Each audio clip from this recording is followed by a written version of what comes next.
कि question number 4 है, कहता है कि show that the given points are the vertices of the right angle triangle. अब राइट एंगल ट्रायंगल क्या होती है कि हमारे पास ये राइट एंगल ट्रायंगल जिसका एक एंगल जो है ना वो 90 डिग्री का होता है, उसको हम राइट एंगल ट्रायंगल कहते हैं। जिसका एक एंगल 90 डिग्री का होता है उसको हम कहते हैं। अब अगर हम देखें कि तो ये राइट एंगल ट्रायंगल है। अब ये राइट एंगल ट्रायंगल है, तो अब इसमें क्या है कि हमारे पास ये लाइन जो है ना वो इस लाइन के ऊपर क्या है, परपेंडिकुलर। मैंने कहा ना ये परपेंडिकुलर, तो ये वाली लाइन और ये वाली लाइन 90 का एंगल बना रहे हैं। 90 का एंगल का मतलब है कि ये परपेंडिकुलर है, परपेंडिकुलर है। अब ये वर्टेक्स है और एक ये वर्टेक्स है, एक ये वर्टेक्स है। अब ये वर्टेक्स उसने दिए हुए हैं। अगर हम इसको सॉल्व करेंगे तो फिर हमें पता चलेगा कि कौन सी लाइन जो है ना एक दूसरे पे जो है ना वो परपेंडिकुलर है। अब हम देखें, सपोज हम कहते हैं कि ये A 0 व 6 है, B 9 व -6 है एंड C जो है ना वो -3 व 0 है। अब हमने क्या करना है, हमने ये 2 पॉइंट से लाइन पास कर रही है, ये वाली भी 2 पॉइंट से कर रही है, ये भी लाइन 2 पॉइंट से। जब 2 पॉइंट्स दिए होते हैं तो हमने स्लोप मालूम करना है।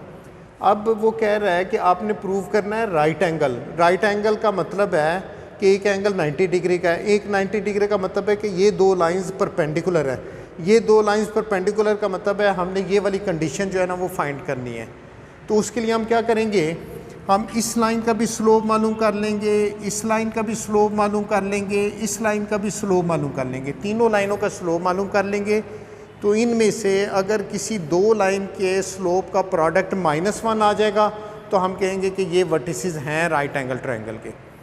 तो अब हमने स्लोप मालूम करना है। तो सबसे पहले हम कहते हैं कि let M1 be the slope of A B हम कहते हैं कि चलें ए बी का स्लोप है। ए बी का मतलब है कि हमारे पास हमने पॉइंट ले लेना है A 0 व 6, B 9 व -6। तो हमने कहा कि M1 स्लोप है, ये आ जाएगा x1, ये आ जाएगा y1, ये आ जाएगा x2, ये आ जाएगा y2। तो slope y2 - y1 over x2 - x1। तो M1 = y2 की जगह हम क्या रख देंगे, -6, और y1 की जगह हमने क्या रख देना है, -6। ये -6 ये आ गया, ये माइनस ये वाला आया है।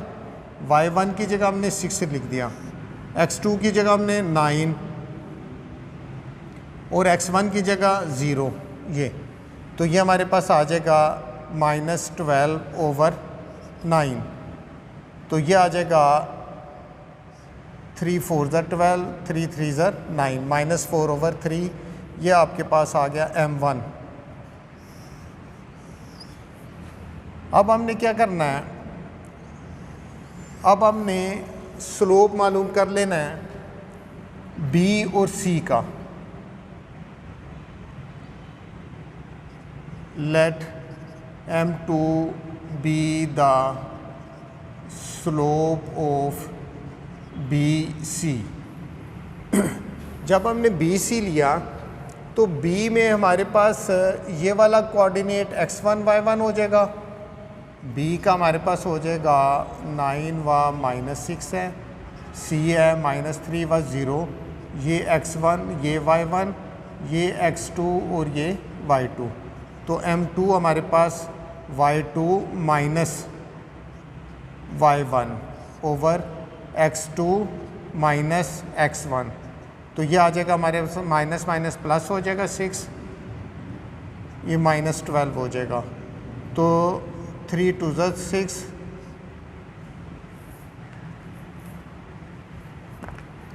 6 1 = तो -1 ओवर 2 हो जाएगा M2। अब हमने क्या करना है, अब हमने स्लोप मालूम करना है। Let M3 be the slope of AC। अब हमने क्या करना है, AC का स्लोप मालूम करना है। तो ए का पॉइंट्स हमारे पास आ गए 0 व 6 और सी के पॉइंट आ गए -3 व 0। ये x1 हो जाएगा, ये y1, ये x2, ये y2। तो m3 हमारे पास स्लोप क्या हो जाएगा, y2 minus y1, y2 minus y1, ये x2 माइनस x1। तो ये हमारे पास आ जाएगा -6 ओवर -3, ये इससे कैंसिल, तो ये आ जाएगा 3 2 6। तो m3 इज इक्वल टू आ गया 2। अब ये हमारे पास m1 है, ये हमारे पास m2 है, ये हमारे पास m3 है। अब हमने देखना है कि हमने ये शो करना है कि ये राइट एंगल ट्रायंगल के वर्टिसेस है। राइट एंगल ट्रायंगल के लिए हमें फिर क्या है कि एक लाइन जो है ना ये दूसरी लाइन के ऊपर परपेंडिकुलर है। परपेंडिकुलर के लिए हमने ये कंडीशन प्रूव करनी है। तो अब हम देखेंगे कि प्रोडक्ट ऑफ स्लोप -1 आना चाहिए। अब देखो कि इसको और इसको हम ज़रब दें तो -1 नहीं आता, इसको और इसको ज़रब दें तो -1 आ जाता है।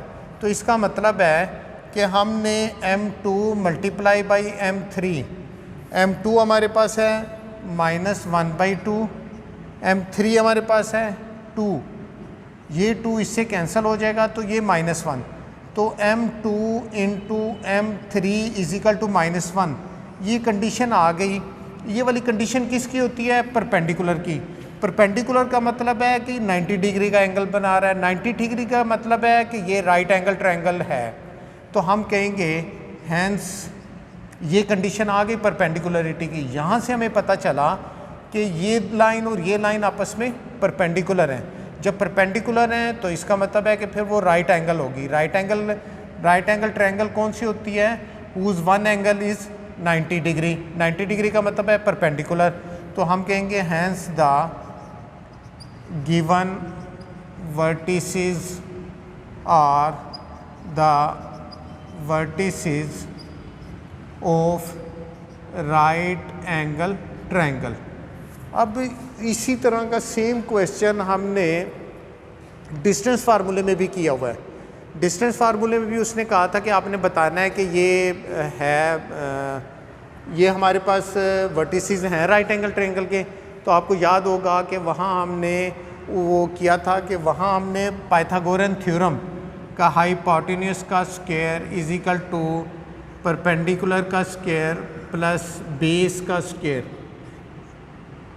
स्क्वायर, ये वाली चीज़ हमने प्रूव करके सेम क्वेश्चन को इस तरह करके हमने किया था। वहाँ हमने डिस्टेंस फार्मूला लगाया था, डिस्टेंस फार्मूला लगाया था। यहाँ हमने सेम क्वेश्चन को स्लोप का फार्मूला लगा के हमने प्रूव किया कि ये वर्टिसेस हैं राइट एंगल ट्रायंगल के। उसने कहा था show that the given points are the vertices of right angle triangle. वहाँ हमने डिस्टेंस फार्मूला ला के प्रूव किया था। यहाँ हमने स्लोप वाला फार्मूला लगा के। तो आपको अगर क्वेश्चन आ जाता है तो जो भी ये मेथड इजी लगता है तो आप स्लोप वाले फार्मूले से उसको कर सकते हो। अगर आपको ये वाला मेथड इजी लगता है तो आप इस मेथड से कर सकते हो। तो दोनों में से कोई भी मेथड आप अडॉप्ट कर सकते हो राइट एंगल ट्रायंगल प्रूव करने के लिए।